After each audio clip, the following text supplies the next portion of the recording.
Hello friends, welcome to success Mantra. आज के इस वीडियो में हम टीजीटी के इंग्लिश सब्जेक्ट का सिलेबस डिस्कस करेंगे और देखेंगे कि यूपी टीजीटी के सिलेबस में कौन कौन से जो पैटर्न है क्या दिया हुआ है और कौन कौन से पॉइंट दिए हुए हैं। तो देखिए, यहाँ पर हम इंग्लिश लैंग्वेज की और लिटरेचर की दो सेक्शन पे है। ये सिलेबस पुराना सिलेबस है और वही सिलेबस बहुत सालों से चला आ रहा है। इसी सिलेबस के ही आधार पे आपके एग्ज़ाम कराए जाते हैं। तो काफ़ी ज़्यादा अभी एक सिलेबस वायरल हो रहा है जिसमें ये बताया गया है कि आपका जीएस आएगा और रीजनिंग आएगी, हिंदी आएगी, ये वगैरह वगैरह जो भी पॉइंट उसमें आउट हुए हैं। अभी ऐसा कुछ भी मान के मत चलिए कि वैसा सिलेबस है, क्योंकि जो ऑफिशियल वेबसाइट है उसमें उस सिलेबस को अपलोड नहीं किया गया है। तो बेवजह आप लोग इसको टेंशन बनाए हुए हैं कि वो वाला सिलेबस हो गया है। काफ़ी बच्चों का मेरे पास मैसेज आया, तो मैं आपके लिए ये क्लियर कर दूं कि अभी वर्तमान में जो सिलेबस चला आ रहा है और यही सिलेबस है, यही सिलेबस ही होगा। ठीक है, तो सब्जेक्ट इंग्लिश के सिलेबस की बात हम लोग कर रहे हैं। यहाँ पर मैंने जो ऑफिशियल सिलेबस ही है, ये दो सेक्शन है। देखिए, आप लोगों को बहुत अच्छे से और क्लियर दिख रहा होगा। दो सेक्शन है, एक लैंग्वेज का है और एक लिटरेचर का है। ठीक है, यहाँ पे अनसीन पैसेज है फॉर कंप्रहेंशन।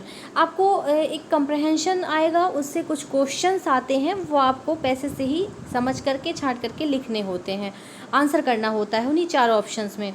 इसके बाद होगा पार्ट्स ऑफ स्पीच। आपका पार्ट्स ऑफ स्पीच होगा, ग्रामर की बात मैं कर रही हूँ। स्पेलिंग एरर होगा, पंक्चुएशन होगा, वोकेबलरी होगा, टेंसेस होंगे और नरेशन, प्रीपोजिशन। प्रीपोजिशन का यूजेस आपको याद होना चाहिए, ये सारी चीज़ें आपको समझना है। फिर है ट्रांसफॉर्मेशन एंड एग्रीमेंट। हम एक एक करके सारे टॉपिक्स पर जब सेशन डिस्कस करेंगे तो एक एक करके सारे टॉपिक को क्लियर करेंगे।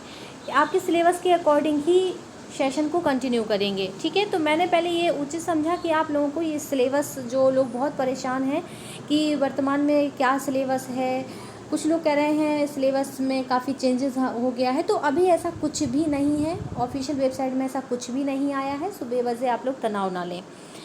ये हमने अभी देखा लैंग्वेज का पोर्शन था। अब हम लोग देख रहे हैं सेक्शन 2।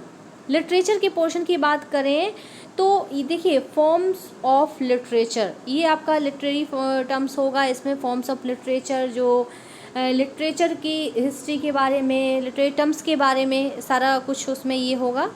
और इसके बाद अगर ऑथर की बात करें और उनके वर्क की बात करें तो केवल 4 ऑथर ही हैं। ठीक है, कौन कौन से ऑथर हैं? पहला है शेक्सपियर है, जॉन मिल्टन है, विलियम वर्ड्सवर्थ है एंड जॉन गोल्सवर्दी।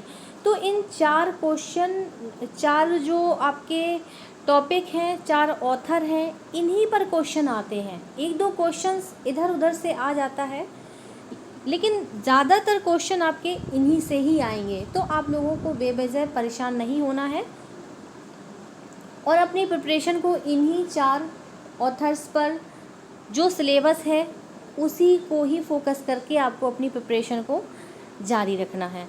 तो आप लोग कंफ्यूज ना हो और वीडियो को लाइक कर दें, शेयर कर दें और चैनल अगर सब्सक्राइब नहीं किया है तो चैनल को सब्सक्राइब करके बेल आइकन भी प्रेस कर दें, जिससे आगे आने वाले वीडियोस, जो आगे आने वाले सेशंस हैं, उनकी नोटिफिकेशन आपके पास तक पहुंचती रहे।